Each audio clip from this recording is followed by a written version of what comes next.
Hola a todos, bienvenidos a una nueva edición de La Solapa de un Libro, uno de los muchos formatos que tenemos en Foro de Foros. Breve cuña sobre Foro de Foros, espacio de pensamiento, debate y aprendizaje intergeneracional. Subrayo intergeneracional porque es un adjetivo importante especialmente hoy, ¿no, Pere? Y bueno, esta es una de las muchas actividades, como os decimos, que venimos haciendo, ¿no? En la que entrevistamos a autores para hablar de sus últimas publicaciones, conocerles mejor, por supuesto.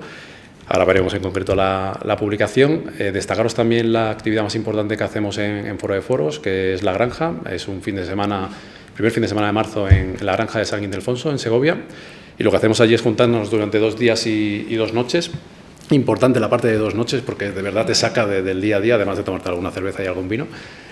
Y lo que hacemos ahí es verdaderamente interesante, ¿no? Porque junto a expertos en campos tan diversos como la ciencia, la economía, la demografía, pensiones, desinformación, cualquier tipo de cuestión, ¿no? Aprendemos y debatimos, insisto, sobre temas que consideramos muy importantes, ¿no? Fijaos que este año, en 2026, hemos contado con un sociólogo, entre otros muchos, que se llama Luis Miller, al que precisamente Pere Estupiñán, que tenemos hoy aquí, entrevista en uno de los episodios por los que es conocido por muchas cosas, pero diría que también por El cazador de cerebros, ¿no, Pere? Sí. Así que nada, bienvenido, Pere. No, muchas gracias. Hoy vamos a hablar de su último libro, ¿Qué quiere ser de mayor? Son muchos libros los que has publicado, Pere, Sí. ¿no? Y lo que solemos hacer para arrancar es una tradición ya, leer la solapa, ¿no? Para ver qué dice de ti. Y luego vamos a entrar en mayor detalle, ¿vale? Así que si me permitís, Pere Estupiñán, químico, bioquímico y divulgador científico, dirigió y presentó durante 8 temporadas El cazador de cerebros en la 2 de Televisión Española. Conduce también cada domingo la sección de ciencia del A Vivir, que son 2 días en la cadena SER, y durante 2026 se estrenará el programa. No me lo puedo creer. ¿Cuándo, concretamente? Si lo digo, me mata. No lo digas. Solté algo en Instagram, hicimos una entrevista justo para el programa, ¿no? Sí. Y me preguntaron, ¿cuándo saldrá? Y creo que dije, pues esto para septiembre o algo así. Entonces alguien colgó en Instagram que había hecho una entrevista para el programa tal que saldrá en septiembre. Yo sin mirarlo pues lo reposté. Entonces alguien de Televisión Española lo vio y dijo, ¿por qué dicen no? Pues sí que no se sabe si es septiembre, tiene toda la pinta que sea septiembre, pero se enfadaron, qué sensibles que son. Ay, que esto está grabado. Esa parte la editaremos. Pues efectivamente, El cazador de cerebros, y ahora no me lo puedo creer, El cazador de cerebros dio para 100 episodios o más. Sí, 103. 8 temporadas, como decía, o sea, súper interesante. Además de todo lo que he comentado, pues también arrancó su carrera de divulgación en redes, el programa de Eduard Ponset, que seguro que muchos conocéis, Night Science Journalist Fellow en MIT, ¿verdad? Donde creo que viviste también en Estados Unidos durante un par de años, trabajaste en el Instituto Nacional de Salud de norteamericanos, 8 años allí. Sí. Pensaba que era menos, no sé por qué. Bueno, estuve 1 año en Boston, 2 en Washington, después 2 y medio en Nueva York y 1 año y medio más en Washington. O sea que vaya... Mucho tiempo, porque en el libro hablas del estado de bienestar y bueno, pues aquí es un poco más complicado el estado de bienestar. Bueno, fue una aventura, ¿eh? O sea, lo que dicen algunas personas que te vas para 1 año o para 6 meses y te quedas 7 u 8, pues eso es lo que me pasó. O sea, porque te cambian cosas de la vida, te empiezas a...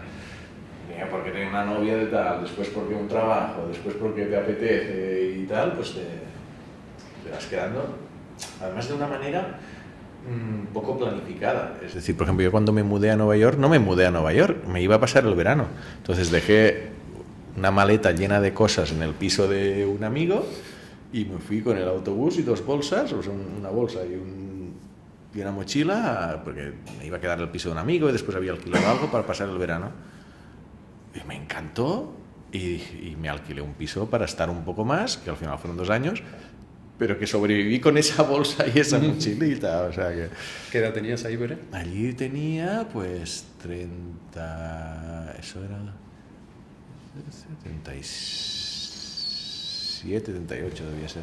Pregunto por la edad porque vamos a hablar sin tapujos de la edad, ¿verdad? Hoy, además Pues sí, eso es fácil. de otras muchas cuestiones. Entonces, bueno, esto es parte de lo que dice la solapa del nuevo libro, ¿vale? Que quieres ser de mayor, de Pere Estupiñán. Pero la primera pregunta que me gustaría hacerte, Pere, es ¿qué es lo que nos dice la solapa sobre ti? que nos puedas contar. Bueno, muchas cosas. ¿Pero te refieres a cosas más secretas? Por ejemplo, he mencionado la granja de San Ildefonso, y eso igual te evoca a una parte de tu adolescencia, a tu primer trabajo que mencionas en el libro, pues trabajando, manejando pollos. No sé si es verdad. Sí, pero ¿por dónde va a salir? Claro, mira, es verdad, sí. Bueno, es un buen punto, ¿eh? Que yo soy de Tortosa, del sur de Cataluña, y de una zona allí, pues bueno, pues yo nací en el 74, entonces una familia, pues bueno, es que antes una familia humilde estaba bien, o sea, ¿sabes? Ahora es como que con un sueldo la gente sufre, pero allí en un pueblo, pues mi padre trabajando en el taller, que tenía una planchistería, pues con eso ya la gente se podía comprar un piso, podía vivir. Mi madre pues era profesora de música, pero cuando nací yo y después mi hermano, pues dejó de trabajar, ama de casa, después volvió a ser profesora de música. Pero yo no recuerdo, o sea, ser humildes en lo económico, pero no faltar de nada, ¿sabes? Que es un cambio muy bestia respecto a lo que ahora, ¿no?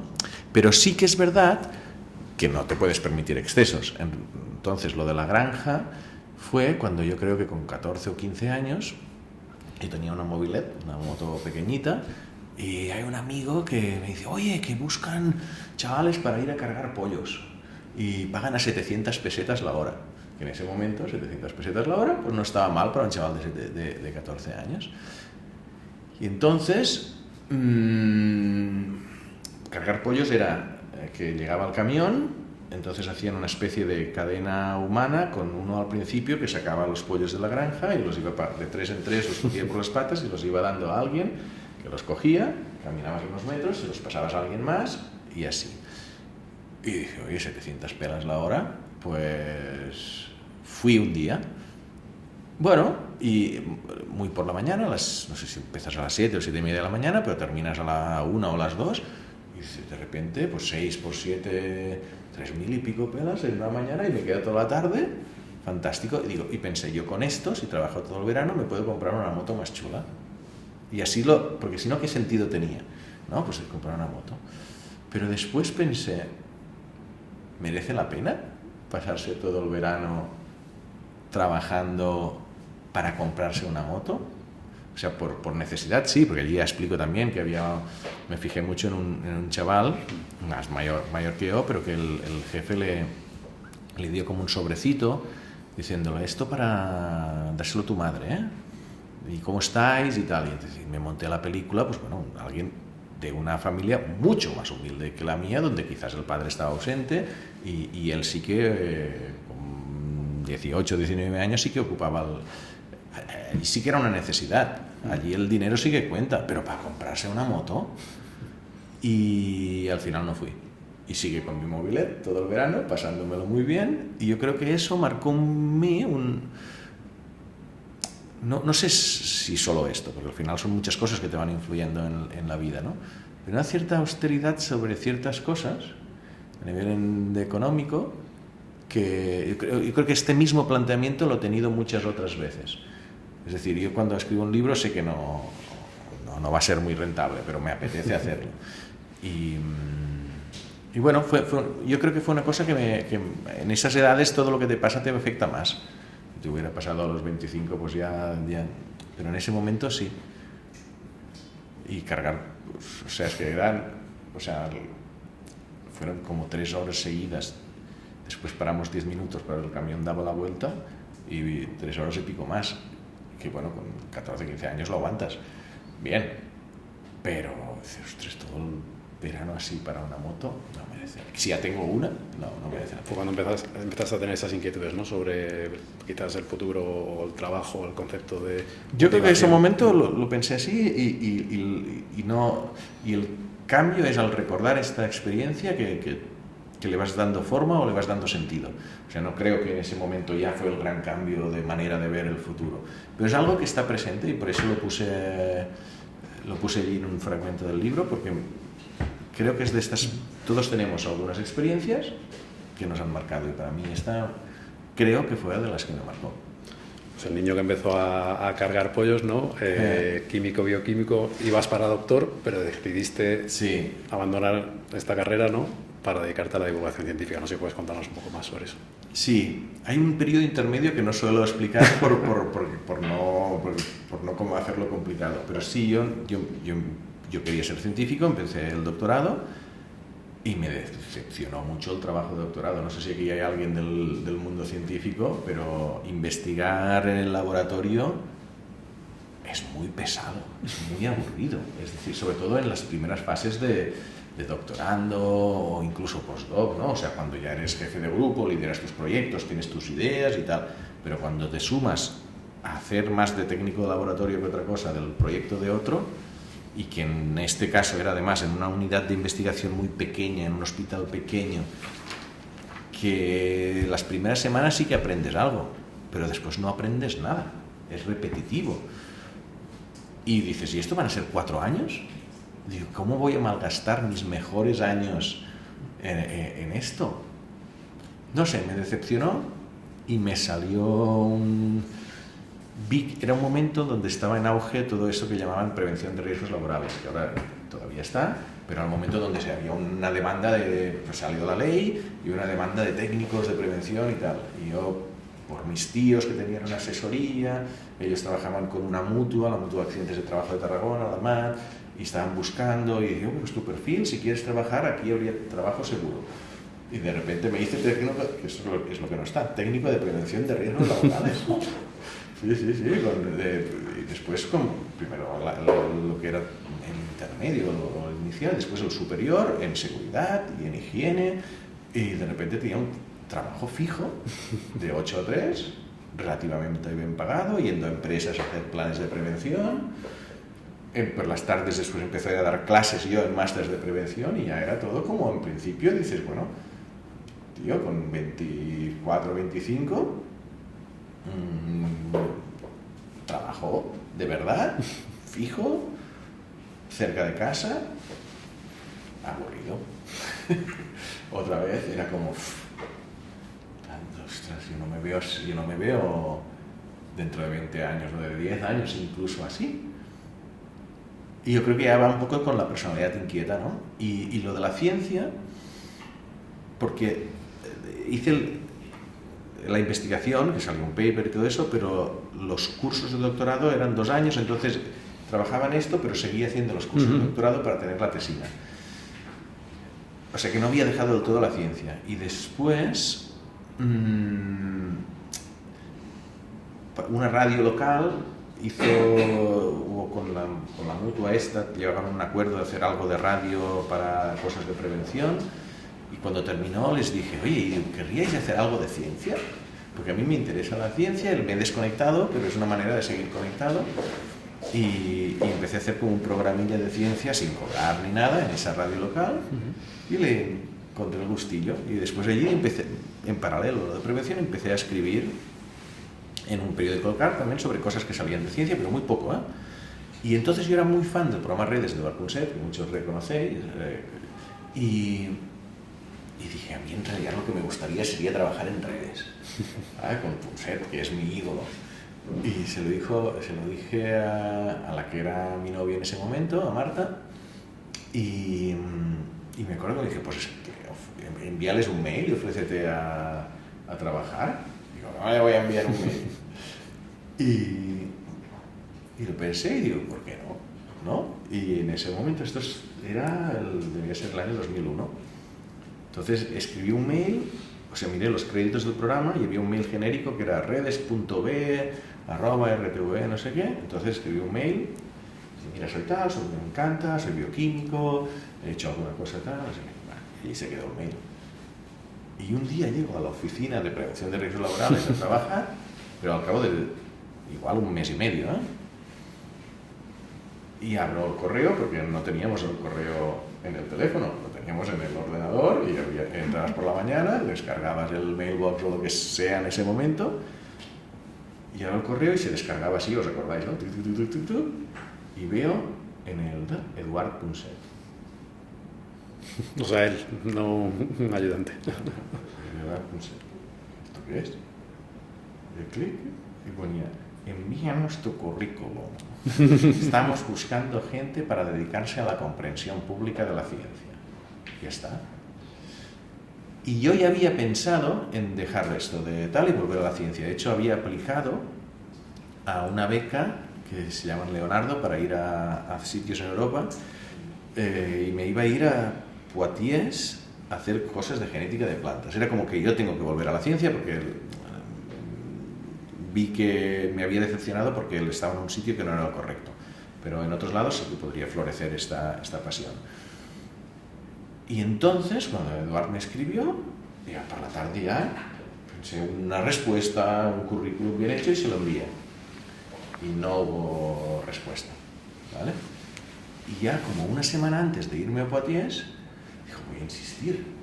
Y entonces digo, tenga la excusa de que me voy. Y yo, hola, y les escribí hace un tiempo.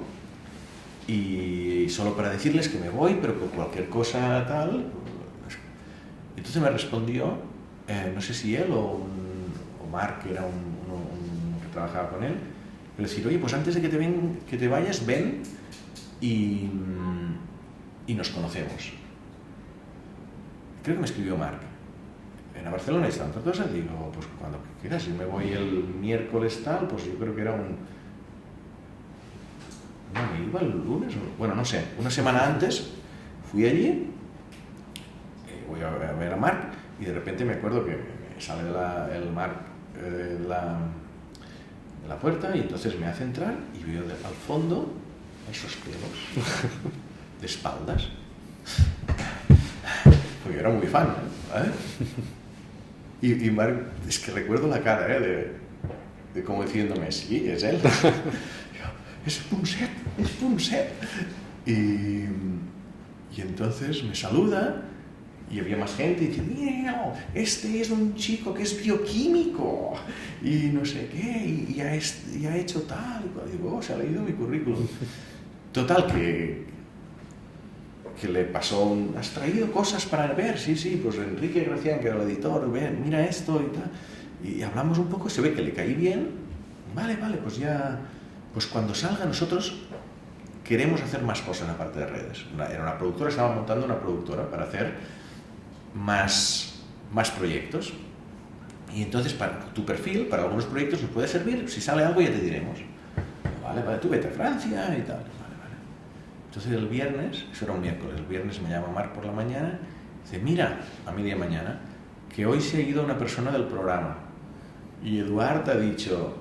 Ese chico me gustó, ofrécele un contrato para empezar el lunes. Pero me tienes que decir algo esta tarde porque si no buscaremos a otra persona. ¡Fua! Entonces me lo pensé, 10 minutos y sabía que esta oportunidad no la puedes dejar escapar. Y antes de que encontraran otra persona ya le llamé diciendo, oye, que acepto. Me acuerdo que había quedado el domingo para hacer una comida con todos los amigos de despedida porque me iba a Francia. Y les dije, no me voy a Francia, me voy a trabajar a redes. Y era como, ¿eh? Y ya está, y el lunes ya estaba subiendo con Miriam en el ferrocarril, la televisión española, y allí empezó, creo que era el 5 de octubre de 2001, el primer día, que yo pongo la fecha, porque es una fecha muy concreta, la fecha donde yo empiezo a ser divulgador científico. Y ya está. Hostia, qué chapa. No. Bueno, tú me has preguntado... Hay que conectar.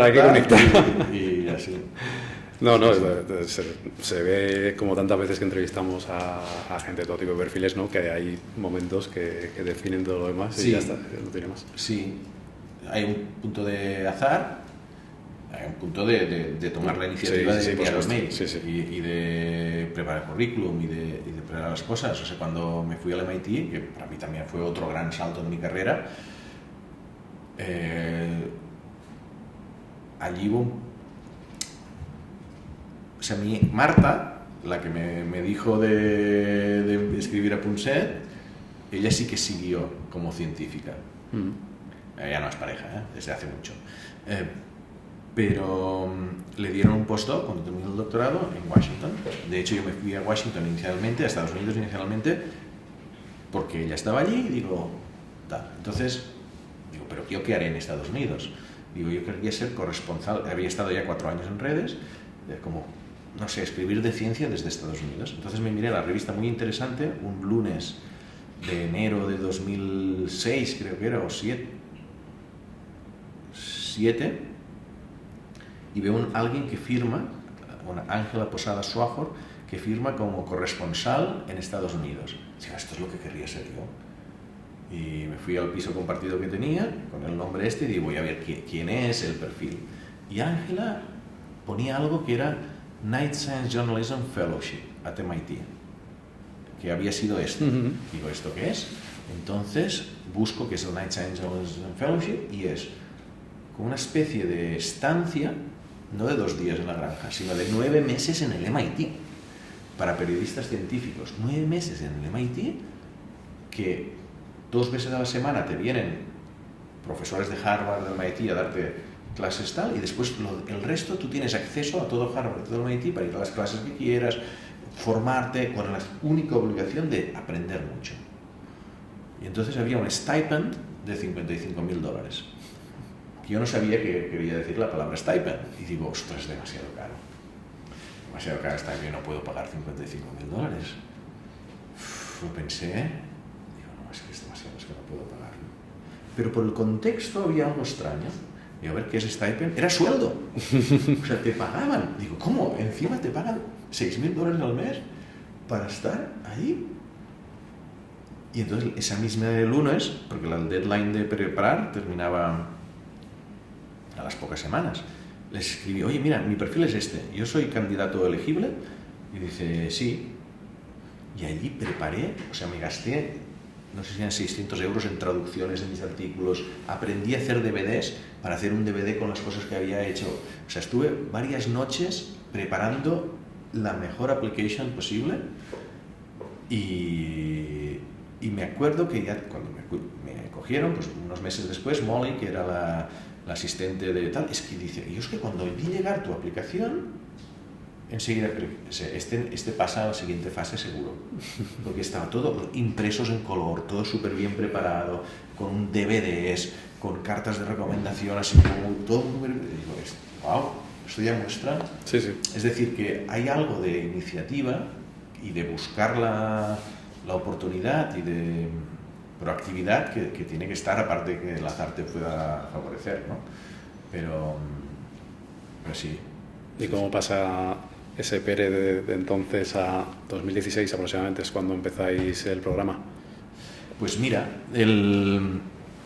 entonces yo allí me instalo en el MIT, es un año transformador tanto en lo profesional como empiezo a escribir en un blog en El País que tiene mucho éxito, me planteo la idea de escribir mi primer libro, que es El ladrón de cerebros. Es como de alguna forma el entorno nos condiciona a todos, ¿vale? Entonces yo, de ser un tío en Tortosa que jugaba fútbol sala, ¿sabes?, a estar en el MIT en un entorno que te empuja a emprender. O sea, es que yo no era emprendedor, a mí me hizo emprendedor Estados Unidos. O sea, es como que te empujan, estás rodeado de gente que hace cosas y que tiene mucha energía y eso te lleva a tú actuar de esta manera, ¿no? Entonces, pues voy a escribir un libro y te da seguridad, y pues hago lo del MIT, lo del blog y tal, no sé qué. Entonces vuelvo a Washington, se rompe la relación con Marta, pero me sale un trabajo en el NIH, en el Instituto Nacional de Salud de Estados Unidos, que estaba muy bien, me daba dinero, o sea, por 10 horas a la semana me pagaban bastante bien y eso me permitió escribir el libro. Y entonces empiezas una vida muy desordenada, muy individualista de alguna manera, donde sobrevives, pero sobrevives bien, pues es muy estimulante. Me decido ir a Nueva York, tal, y allí mi perfil como divulgador científico va creciendo, porque empieza a resumir que si un libro, después publiqué La ciencia del sexo, un libro que funcionó muy bien, aparte del ladrón de cerebros, lo del MIT, lo de NIH, lo del País, después artículos, conferencias y estaba creciendo, y de repente vi que no había ningún programa de ciencia en televisión española. Y digo, oportunidad. Entonces con Ramón, que es el amigo y productor y realizador, pues dije, Ramón, tenemos que presentar un programa de tele, o sea, de divulgación científica a televisión española. Esto, Ramón y yo somos del mismo pueblo. O sea, él era como, ¿cómo nosotros vamos a presentar un programa? Pero yo venía empoderado o sea, venía como con mucha seguridad de allí, ¿sabes? Y ¿por qué no? O sea, pues lo mismo, ¿por qué no escribes un mail a Punset? ¿Por qué no te presentas al MIT? ¿Por qué no presentas un proyecto a Televisión Española? Tú eres bueno como realizador, yo sé mucho de contenidos, pues presentamos algo y presentamos un piloto, les gustó, no lo aprobaron enseguida.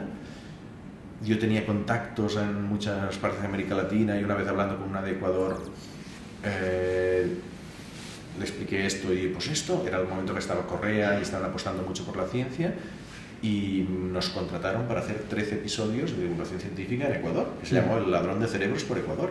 O sea, esto fue antes que El cazador de cerebros y se pueden ver en YouTube, ¿eh? Y de alguna forma esto lo enseñamos después a Televisión Española y dije, oye, pues esto está bien. Y nos dieron la oportunidad y 2015 empezamos a grabar y 2016 empezó a emitir El cazador de cerebros. Sí, sí. En relación con esto y antes de pasar al libro, tenía curiosidad y seguro que la audiencia también por saber cómo elegís los contenidos y cómo distinguís entre lo importante, que muchas veces en la ciencia no es algo que perciba el ciudadano común, ¿no? Y lo urgente o lo más novedoso o más de moda a nivel de contenido, que entiendo que también os exigirían por niveles de audiencia o por lo que fuese, ¿no? Bueno, lo que pasa es que siendo un programa grabado y que tú grabas y se emitirá al cabo de unos meses, la actualidad es más delicada. O sea, para la Vivir, para la radio sí que decir, oye, el jueves se publicó esta cosa y el domingo lo explicamos en el A Vivir. Pero la actualidad no puedes jugar tanto con eso. De hecho, lo interesante es intentar adelantarte a la actualidad. Porque tú cuando hablas, a mí me gustaba el periodismo de hablar directamente con los científicos. Porque cuando hablas con los científicos, te dicen lo que están investigando, no lo que han publicado. ¿Vale?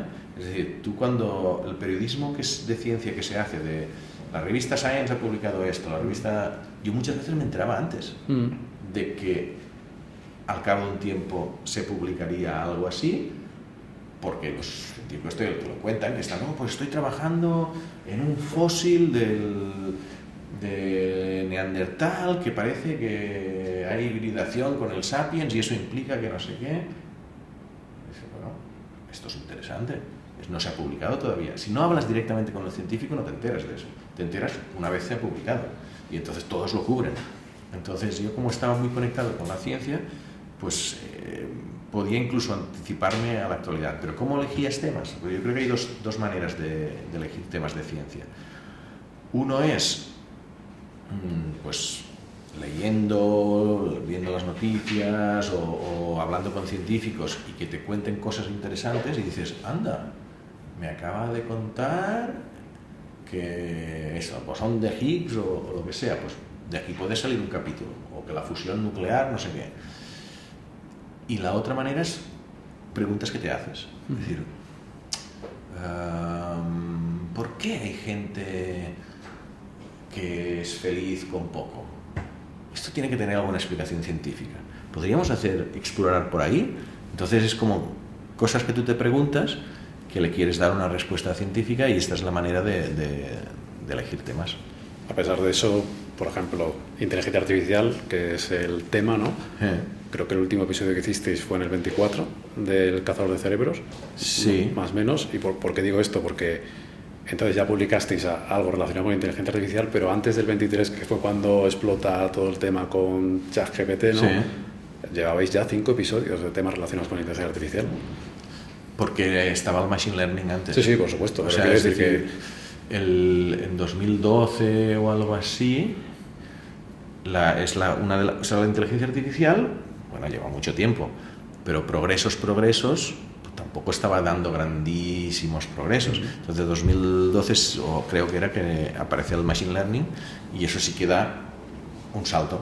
Entonces, nosotros, pues, el primer capítulo que hicimos de inteligencia artificial, que fuimos a Stanford y estuvimos en Berkeley y se hablaba del coche autónomo ya en ese momento y tal, no era la generativa de ahora, del ChatGPT, era el Machine Learning y eso pues ya tenía su gracia y después te ibas al MIT y empezabas a ver aplicaciones en diagnóstico médico del Machine Learning, pero era el aprendizaje automático, pero era un tipo, entonces el gran salto del ChatGPT, recuerdo que hay un divulgador, ¿cómo se llama? Un tío así, calvo, con barbita, en temas de inteligencia artificial.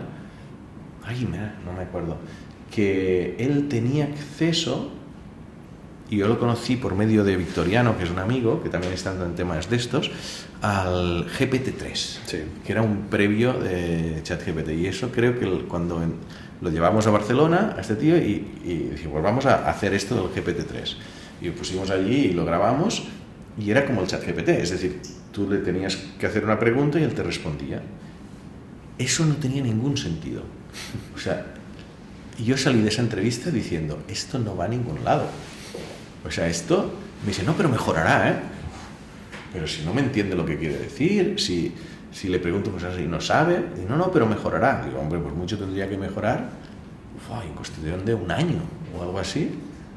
O sea, el ChatGPT y dices, wow, era eso, pero mucho mejor. O sea, ha sido exponencial. Vamos ya a la temática del libro, si quieres. Y la pregunta es, ¿sabes cuántos episodios habéis hecho en temas relacionados con vejez? Entre los 100, más o menos. Yo Creo que 2. Efectivamente, hay uno que es concretamente sobre el envejecimiento, ¿no? Hay uno de medicina que toca temas relacionados con longevidad. Y hay uno que no sé si meter ahí, entiendo que lo podemos meter, que está más relacionado con el Alzheimer. Bueno, sí, también. Que no es estrictamente esto, ¿no? Entonces, bueno, ya entrando en qué quieres ser de mayor, saco un fragmento del libro para explicar qué es el libro, porque no me atrevo yo a hablar en estos términos, ¿vale?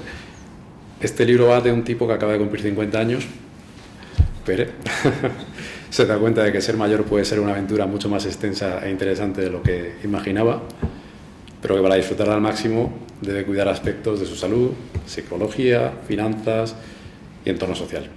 Ajá. Bueno, este es el libro, ¿cuál es la tesis? Bueno, sí, hay varias tesis, pero yo creo que el mensaje principal es que hay como una etapa nueva que no teníamos. Es decir, no es solo que vivamos más años, sino que los vivimos de manera diferente y en concreto una etapa que ahora explicaré. O sea, el planteamiento inicial era este, pero este es más simple. Es decir, sí, digo, oye, yo voy a cumplir 50 y como muchos de vosotros, es decir, yo no pensaba que estaría también a los 50, ¿sabes? Bien física y de inquietud, ¿vale? Y quien dice 50, dice 60 o dice 70. Hay gente que tiene problemas físicos o mentales o lo que sea, pero la mayoría, y eso hay muchos estudios que lo corroboran, dicen, joder, la gente está envejeciendo de manera muy diferente. Y no solo física, sino psicológicamente o de autopercepción.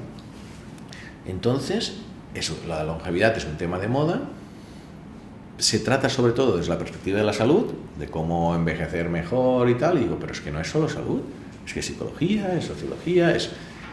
Y entonces empiezo a ver que esa tercera edad, que se supone que según las fundaciones y tal, aparece a los 55, a los 60, o los 65, no, antes, o sea, eso es arbitrario, pero la tercera edad empieza a los 60, y que dura muchísimo, es demasiado heterogénea, no tiene nada que ver alguien de 67 años que está súper bien con alguien de 92 que está con demencia, y hay gente de 92 que está súper bien. O sea, el otro día entrevisté para una cosa de la SEL a Antonio Garrigues Walker, y con 91 años, y que va cada día al despacho, y yo dije, pues, está hiperlúcido y tal. Pero bueno, hay gente que no, entonces es demasiado heterogéneo. Entonces inventé un poco el concepto de cuarta edad, y la cuarta edad es la vejez que siempre ha existido, que empieza con la fragilidad, es decir, cuando alguien empieza a tener problemas físicos y tal. Pero antes, la tercera edad ya tiene otro sentido. Es decir, si tú pones esta cuarta edad en el momento donde dices, no, aquí sí que se es viejo y se es dependiente y tal, la tercera edad anterior, y eso puede empezar a los 80, a los 85 o cuando sea. O sea, Antonio Garrigues Walker no estaba todavía en la cuarta edad, estaba en esa tercera, que puedes hacer lo mismo que hacías siempre, con más limitaciones, pero puedes hacer lo mismo, puedes ir a trabajar, puedes estar, no sé qué. Esa es la etapa nueva, porque antes, unas generaciones anteriores, pues cuando alguien dejaba de trabajar ya se autopercibía como un viejo. ¿no? Ya eres un jubilado. Y las connotaciones sociales de lo que era antes ser un jubilado era alguien que era un abuelo o alguien que tenía una vida pasiva y ahora es completamente diferente. Entonces, ver esta realidad me hizo querer, y que creo que va a ir todavía más, a explorar toda esta nueva longevidad o esta nueva tercera edad desde muchas perspectivas, desde temas de salud, temas de psicología, tema de trabajo también, de todo el talento senior y de la silver economy y todo eso, temas de finanzas. Si vamos a vivir más y más años y queremos tener ocio y tal, pues el ahorro es imprescindible. O sea, no sé, solo con la pensión sin ahorro pues no, pues sobrevivirás, pero no podrás tal, ¿no? Y temas incluso de pareja, o sea, hay mucho alrededor de reconfigurar un poco la idea que podríamos haber tenido de qué queríamos ser de mayores, una vida como más plácida, más pasiva y tal, que cada uno haga lo que quiera, pero es un análisis alrededor de esta nueva longevidad que no es, insisto, no es vivir 97 en lugar de 90, sí. Es antes, esa etapa, la novedad es antes. He preguntado por la tesis específicamente porque aquí se ve la vena de científico, ensayista, etcétera, etcétera, ¿no? Y lo explicita en el libro. Hay una parte que se agradece, ¿no? Para los que leemos mucho ensayo, cuando llegas y dices, vale, ¿qué me va a explicar este señor? ¿Qué va a argumentar a lo largo de todo el libro, ¿no? Y está aquí explicitado, ¿no? Entonces eso se agradece. También es verdad que hay muchas, en la bibliografía, muchas referencias, ya no solo a artículos sin más, ¿no? Sino mucho ensayo, mucho paper científico y para que quiera profundizar, creo que es un libro de cabecera que está muy bien para todo lo relacionado con la longevidad, como decía Pere, desde un montón de ópticas, ¿no? Por todas las implicaciones sociales que tiene esta nueva evolución, ¿no? Esta demográfica y de muchas implicaciones y económica, ¿no? Sí. ¿Por qué te dio por el libro? Bueno, hubo el segundo capítulo del Cazador de Cerebros, que el primero que dedicamos a longevidad, pues hicimos lo clásico, pues como temas de salud, ¿vale? Y es muy interesante, la parte de anti-envejecimiento a nivel de salud y si el ejercicio físico o si el biohacking o lo que sea, esto está muy interesante. Y digo, pues al cabo de 2 o 3 temporadas, dije, vamos a tocar el tema del envejecimiento otra vez, que es guay, pero hagámoslo desde una perspectiva más psicosocial. Y fuimos al CSIC, y allí conocí a una investigadora que hablaba de la psicología del envejecimiento. Y digo, wow, psicología del envejecimiento. Eso es interesante. La parte psicológica de cómo cambias, incluso a nivel de personalidad y de cosas, a lo largo de la edad, ¿no? Y allí, el capítulo, si lo ves, esto es de 2022, creo. Termina con una entrevista a María Blasco, que le digo... María Blasco del Inserso. No, esta es Maite Sánchez. Vale. Maite Sancho. María Blasco es la investigadora que terminó diciéndole, mira, yo tengo una hija de 4 años, la primera Eva, la probabilidad que tiene de llegar a 100 años, entonces es considerable, ¿no? Claro, y eso sin nada más, o sea, es como sin terapia génica, sin reprogramación celular, sin nada, solo con el aumento progresivo de la esperanza de vida, tu hija tiene muchas probabilidades de ser centenaria. ¡Wow! Y entonces termino con una voz en off diciendo algo así, no me acuerdo exactamente, pero dijo, esto implica cambios en todas las etapas de la vida, no solo al final, y la frase ¿qué quieres de ser de mayor? Cobra un nuevo significado. O sea, allí yo ya tenía en mente, decir, la idea del libro, es decir, wow, no es solo vivir 100 en lugar de 87, es que implica todo esto. ¿Eh? Y allí ya pensé en el título del libro, ¿qué quieres ser de mayor? ¿Qué pasa? Que un libro, me pasó con el de la ciencia del sexo, que yo en 2008 descubro investigadores que estudian la sexualidad, y en 2009 los visito y tal, esto da para un libro, pero no lo empiezo a escribir hasta finales de 2011, pues porque necesitas mucho tiempo para escribir un libro. Entonces yo lo del libro la idea ya en 2022 la tenía, y justo el año pasado bueno, finales de 2024, cuando Televisión Española dice, no, el cazador de cerebros de momento no sigue. Te quedas sin fuck, yo soy autónomo, ¿sabes? Aparece finales de 2024, que yo me había reservado pues 7 meses de producción para dedicarlos al cazador de cerebros, y de repente no están. ¿Y yo qué hago estos 7 meses? Pues bueno, puedo buscar trabajitos. Le digo, ¿sabes qué? Voy a escribir ese libro que me apetecía mucho. Y entonces me puse a escribirlo, pero la idea y cierta documentación y tal ya tenía. Y la motivación es doble. Es ver que realmente hay un cambio cultural, social y médico también, con muchísimas implicaciones, que es una cosa que me apetece profundizar, pero después lo veo en mí mismo también. Digo, esta doble capa, ¿no? Decir, vale, ¿yo qué quiero ser de mayor? O sea, ¿qué tengo que hacer para envejecer muy bien y tener un futuro con mucho bienestar y con motivación y tal? Y entonces el libro hay esta doble capa, donde yo no me pongo allí de protagonista porque la gente dirá, no me interesa tu vida, cuéntame cosas que me interesen a mí, ¿no? Pero hay este matiz de alguien que está buscando también. Eso es muy americano también, ¿no? Sí, muy storytelling, sí. Eso es, cuando encuentras ensayos que se hacen mucho más llevaderos porque lo llevan todo desde la perspectiva de la experiencia, no necesariamente solo personal, ¿no? Para explicar todo. Esto, una de las cosas, yo creo que es la principal cosa que aprendí en Estados Unidos sobre periodismo científico. No le llaman artículos, le llaman stories. Send me a story. I'm writing a story. Estoy escribiendo una historia, un artículo. Entonces, hay un storytelling. Y el periodismo científico, ahora hay algunos que ha cambiado, pero yo creo que fui de los primeros donde hacía un periodismo científico, donde yo no te decía solo Science ha publicado esto, pues te cogía el caso de un paciente que se va a beneficiar del descubrimiento científico tal y cual, y contaba una historia donde allí diluyes la información científica. Entonces yo todo lo que escribo tiene algo de storytelling, no es solo la historia, no es, porque si no te quedas sin contenido. O sea, lo importante es el contenido, pero hay un storytelling en todo.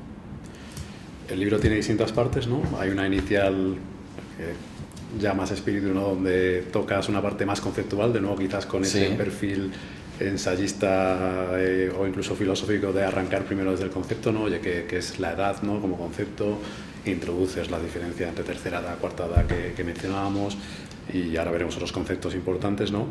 Luego entras en la parte psicológica que mencionabas, continúas con salud, con entorno y con futuro, ¿no? Para desgranar todo lo que tratas en el libro. Danos unos matices sobre la parte conceptual, porque hay varios términos interesantes.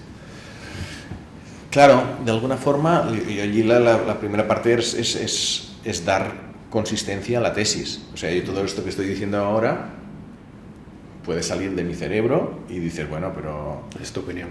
Es una opinión. Y no, es decir, a ver, Stanford Center for Longevity.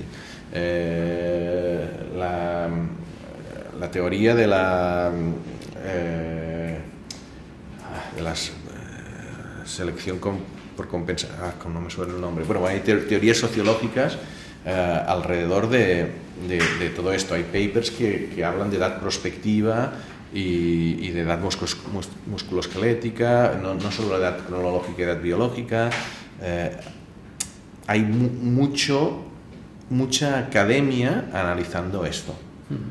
Entonces, al lector, sin que sea pesado, te digo, mira, que esto no me lo invento. Aquí está toda esta manera de ver, diferente manera de ver o de concebir el paso del tiempo, la longevidad, estas etapas y tal.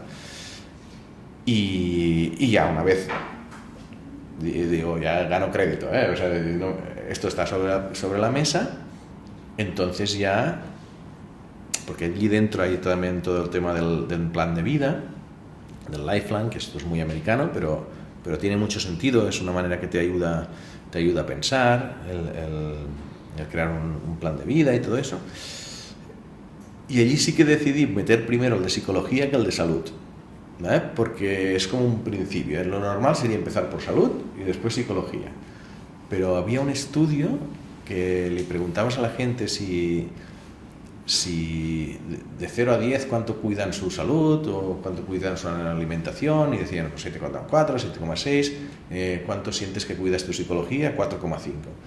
O sea, y de salud ya había muchos libros para diciéndote come verdura y aceite insaturados y hace ejercicio. O sea, me cuesta a veces, vas a las librerías y dices, pero ¿cuántos libros hay diciendo come verdura y hace ejercicio? ¿Sabes? Que sin que haya mucho más allí y se vende, dietas ¿no? anticáncer y estas cosas. Sí. Ah, bueno, pero estos ya son un poco más tergiversados, ¿no? Pero yo creo que lo novedoso era esta parte más psicológica, y es por eso puse el otro día estuve con Valentí Fuster en esta cosa que hago de la cadena SER el lunes pasado. Me dijo una cosa interesante que no tenía en el libro, relacionada con la longevidad. Decía, hay un factor muy importante que es la resiliencia a las cosas negativas que nos pasan.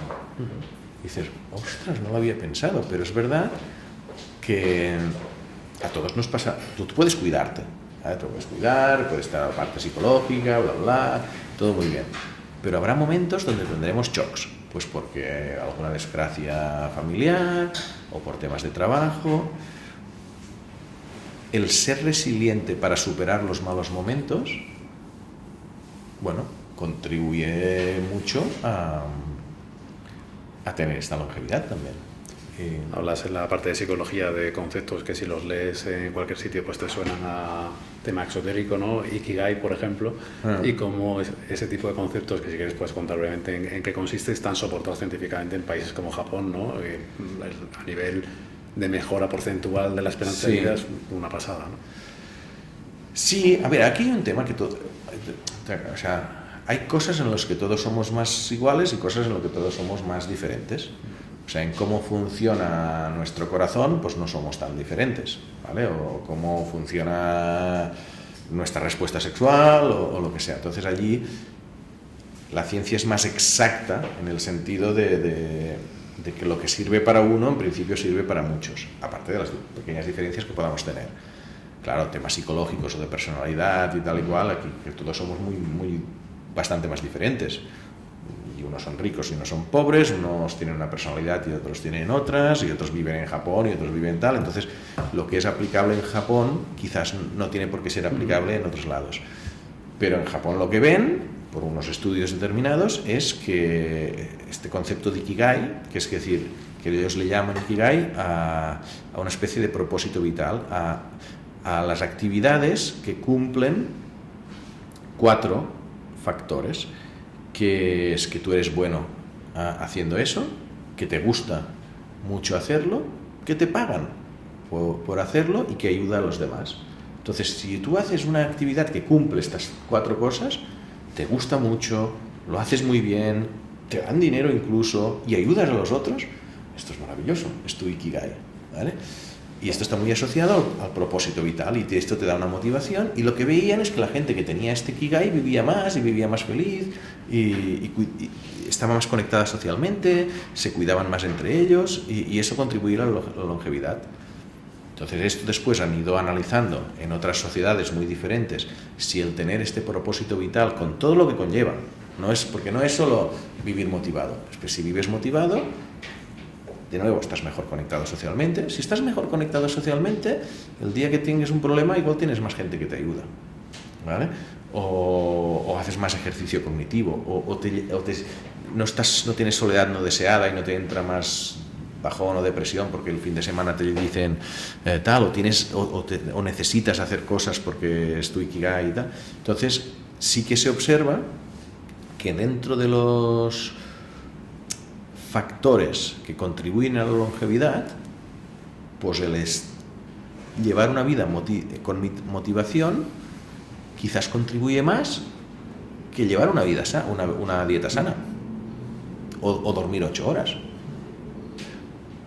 Y eso dices, yo no sé si hay estudios comparando tal y cual, pero gente muy longeva, te pongo un ejemplo, que entrevisté en Harvard a Paul Zameni, que está en el libro. libro. Lo entrevisté con 93 años, yendo al laboratorio a trabajar súper motivado, porque estaba investigando una cosa que él creía que había una correlación del cáncer de páncreas con un virus y algo hepático, no sé qué, tal y cual. Y no necesitaba trabajar, económicamente no necesitaba, pero le llenaba y hacía otras cosas. No es que esto pasara 8 horas al día al laboratorio, pero iba casi cada día y estaba muy motivado y tal. Y dije, ¿usted cuando llegó la hora de jubilación? No, pero es que a mí yo quería seguir, bla, bla, bla.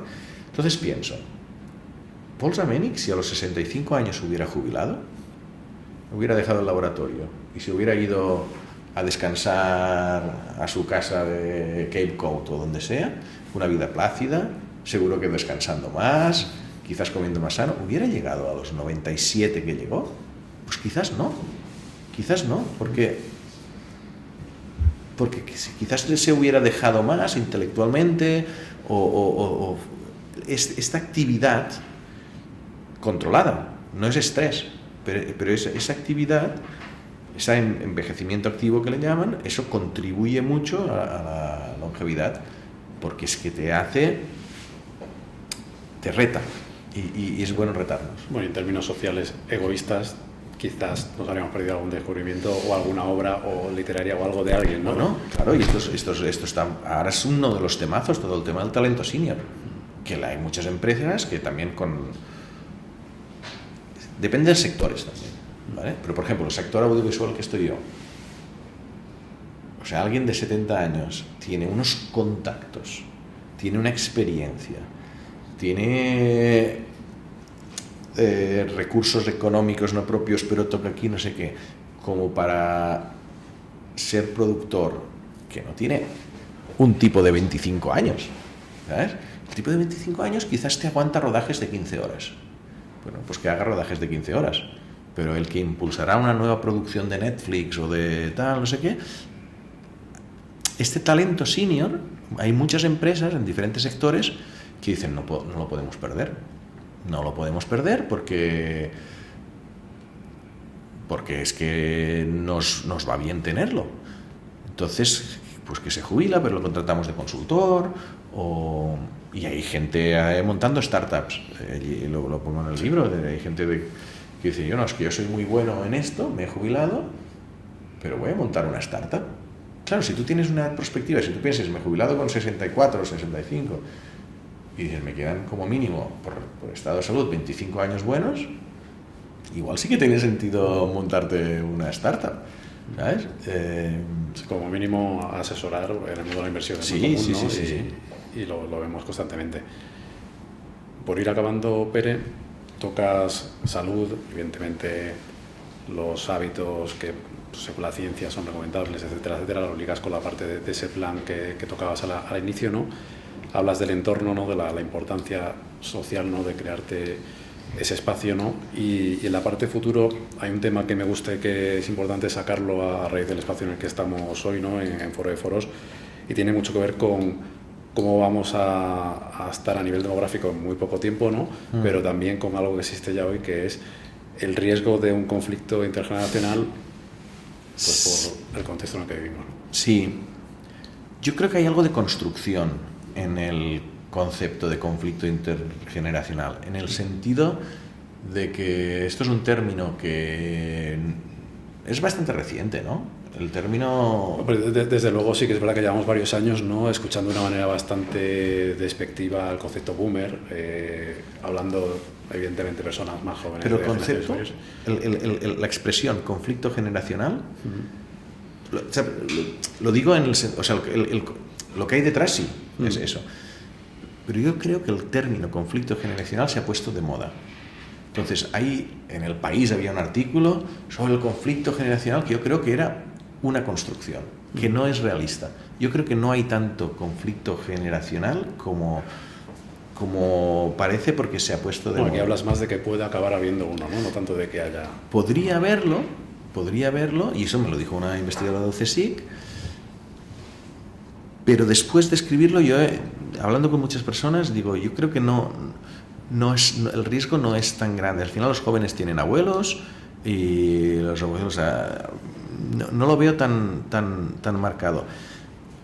Pero sí que hay cosas lo que tú has dicho, ¿no? ¿Qué nos depara el futuro? Y eso lo sabéis mejor vosotros que yo. Pero es decir, la pirámide poblacional ya no es una pirámide, o sea, se está haciendo así, y hay esa bola, que es como un pirulí, a esa bola del baby boom que va subiendo, y que claro, allí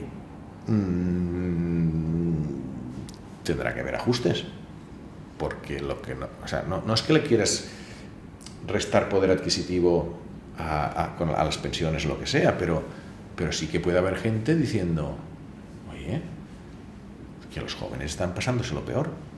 ¿Por qué los jóvenes tienen menos apoyos? O los padres de familia, que dices, ¿por qué a este jubilado le tienes que pagar el tren y yo que estoy aquí con 2 niños, con un trabajo de mierda, no sé qué, necesito más el dinero yo que este jubilado? Y es verdad, Entonces, claro, lo que pasa es que como será una bolsa de gente tan grande que vota, ningún gobierno se va a atrever a ir recortando, pero el poder adquisitivo medio de los mayores ahora no es tan malo comparado con otros estratos sociales. Esto va en contra. Yo soy autónomo y me va a quedar una pensión que va a ser un desastre. Yo sé que voy a tener que trabajar mucho tiempo y que tengo que ahorrar, pero asumo que va a ser así. Además, ha habido muchos años en Estados Unidos que no coticé, entonces yo creo que es los que venimos un poco detrás, pues ahorrar. Cuando hablas con expertos, todos dicen la palabra ahorro, igual que en temas de salud tú tienes que empezar a cuidarte antes de que llegue la enfermedad, pues en tema económico también, ¿ves? Y sí que es que si no ocurre esto, entonces sí que habrá conflicto generacional. Si no se reequilibra un poco, no digo nada extraño, pero si no se reequilibra un poco y los jóvenes de repente tienen una sensación de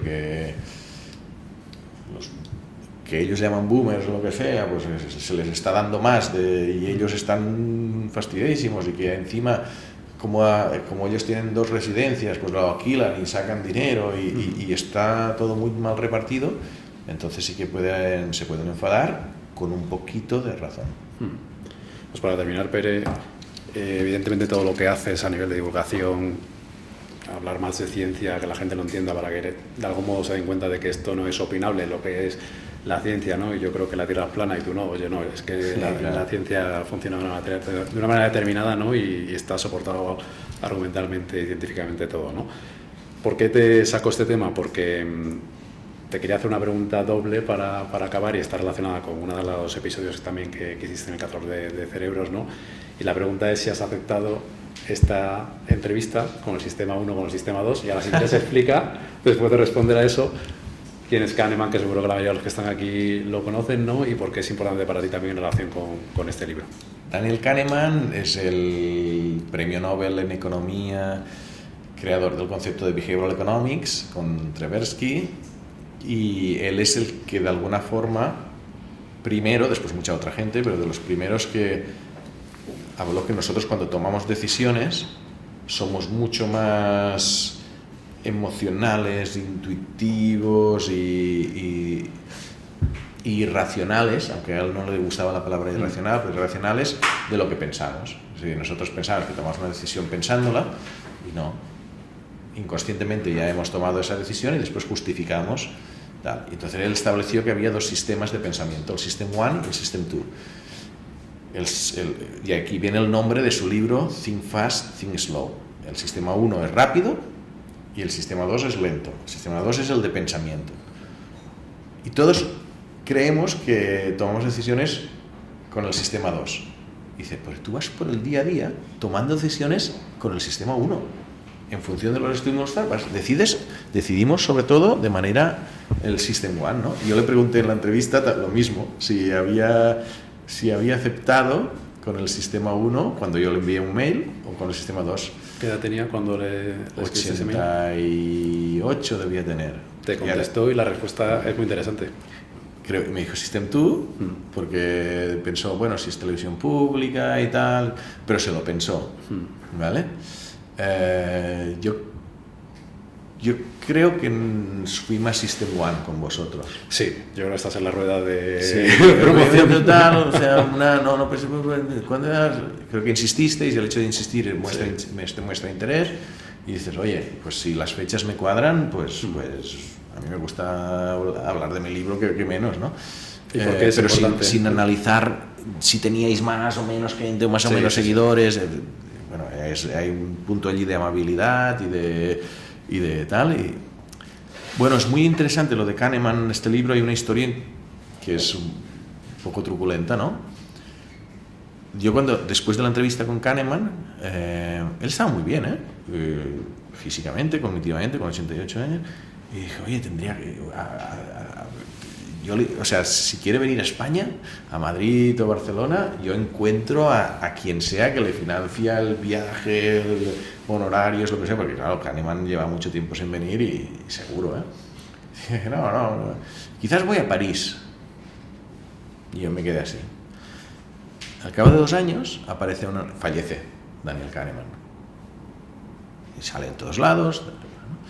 Y al cabo de poco sale unos artículos de amigos explicando que no entendían lo que había hecho. Y lo que había hecho era ir a Suiza a terminar con su vida. Y él antes les envió una carta a muchos de sus amigos diciendo, yo he vivido muy bien, y estoy bien, pero ya empiezo a notar que el riñón no sé qué, y he notado un pequeño lapsus de memoria, yo me quiero ir así, antes de estar mal. He cumplido 90 años, ya no me hace falta más. Se fue un fin de semana a París, o sea, ya estaba pensándolo cuando me dijo, y quizás voy a París, y me pongo un poco de piel de gallina, porque es como que él ya había pensado, porque en París estaba su hija, se pasó un fin de semana con su hija, de restaurantes, todo bien, no sé qué, y estuvo 2 o 3 días, y de allí fue a Suiza, inyección y fuera. Y claro, había una carta de un amigo suyo, decir, a ver, yo puedo entender cuando estás mal que quieras irte, pero es que él todavía le quedaban, él no estaba mal, le quedaban 3 o 4 años buenos, o 2, no lo sé, pero todavía le quedaban buenos. Claro, y hablas esto con personas y hay gente que te dice, yo también lo haría así. Yo no. Yo sí digo, yo lo haría, digo, yo no. Yo, por lo que sea, preferiría apurar al máximo posible y ya está. Otra gente dice, estaba hablando, no diré nombres, pero incluso gente tal que dice, me parece lo mejor y ya está. Y claro, allí le escribo un capítulo sobre esto, porque el libro no va de la muerte, del final, ni de la cuarta edad siquiera, va de esta tercera edad que es buena. Pero bueno, hay algunas reflexiones sobre eso, ¿no? Y wow, fue un momento cuando salió a la luz, pues bueno, que mucha gente empezó a valorar, ¿no? Y sí. No, Kahneman para mí fue un hito, entrevistar además en su piso de Nueva York. Bueno, esto te da... Sí, eso fue... Has tenido unas cuantas historias de estas, contaría más, pero si no nos vamos a alargar. Y nada, agradecerte que hayas estado con nosotros, Pere. Tenemos ganas de ver los siguientes libros que te vayan haciendo en la cabeza, de conocer el programa No me lo puedo creer, creo que es, ¿no? Y de pensamiento crítico. Por eso mismo, es un tema que creo que a todos nos encanta, pero nadie tiene muy claro qué es, y yo soy de los que critica mucho la sobrecapacidad que creemos que tenemos en relación con esto, pero bueno, eso da para es verdad. Para otro día. No sé si hay alguna pregunta. ¿Os quedáis con ganas de comentar algo con Pere? Pobres la paciencia que han tenido, que contando batallitas. Yo digo, bueno, sí hay... Por favor. Sí. Por edad yo creo que más o menos estamos en la misma reflexión, ¿no? Sí. Que has tenido tú, sin tanto argumento científico. Lo comentabas muy bien, yo pienso en mis abuelos a mi edad y eran unos viejos. Sí. Y nosotros, pues, a veces nos sentimos y físicamente parece que estamos en buenas, ¿no? Todavía con posibilidades, ¿no?, de hacer cosas en estos años. También somos una generación que nos han enseñado a trabajar una barbaridad y aquí, ¿no? Lo que Mario Conde en la televisión nos entrevistó hace mucho daño, ¿no? Y muchos hemos trabajado muy duro muchos años. ¿Crees que hay un efecto de, oye, todo esto que no he hecho en mi vida porque he trabajado una barbaridad y todavía estoy bien? ¿Crees que hay como un efecto de recuperación, de retomar experiencias, igual incluso deportivas, prepararte físicamente y hacer cosas que igual están en tu bucket list y que no has hecho de joven y hacerlas ahora? ¿Crees que en ese mundo de experiencias hay incluso una economía detrás de...? Sí, de hecho el concepto bucket list en el libro aparece claramente. Es decir, hay algo que está... Esto es así, ¿vale? Como tú describes, o sea, estabas trabajando mucho y es como que posponemos algunas cosas para después, y más ahora sabiendo que tendremos este después, ¿vale?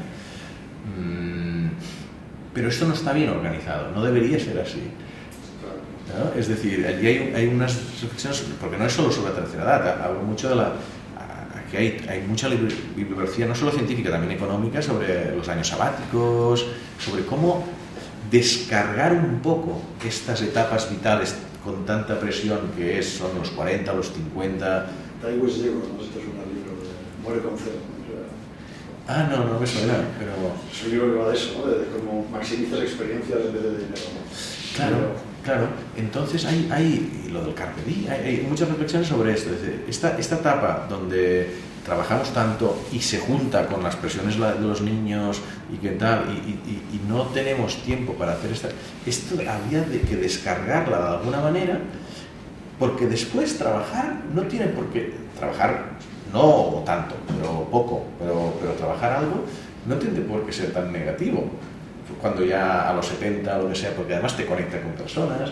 O sea, hay mucha gente que echa de menos, no es que eche de menos trabajar, pero echa de menos el cafecito con los amigos o los compañeros o tal y cual. Entonces es como, yo creo que esto, repartirlo un poco y descargar un poco de tanta presión estas etapas estaría bien. Cuando eres joven me refiero de 25, 30, ahí sí que es como, si tú quieres dar un salto, allí sí que tienes que esforzarte. Yo he trabajado mucho por eso también, y porque vienes de unos padres que es lo típico primero de la familia que tiene estudios universitarios y todo esto, y es como que tú sientes que te están dando una oportunidad que ahora yo creo que no lo viven así, los jóvenes de ahora, ¿no?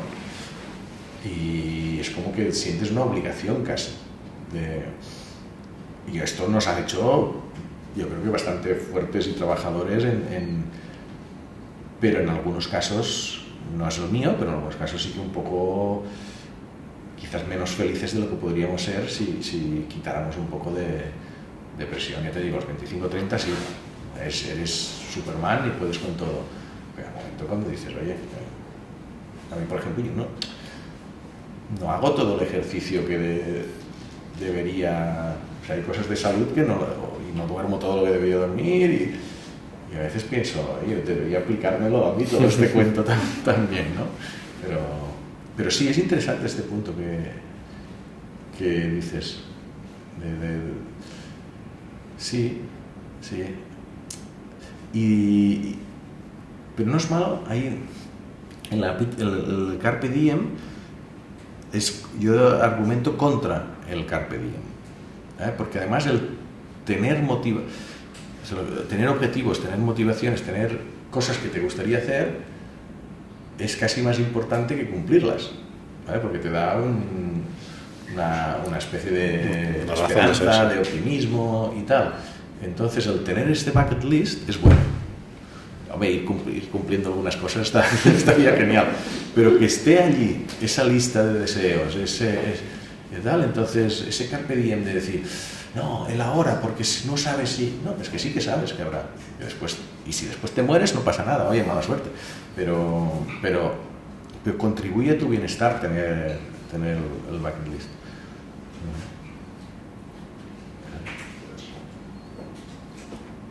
¿Alguna más?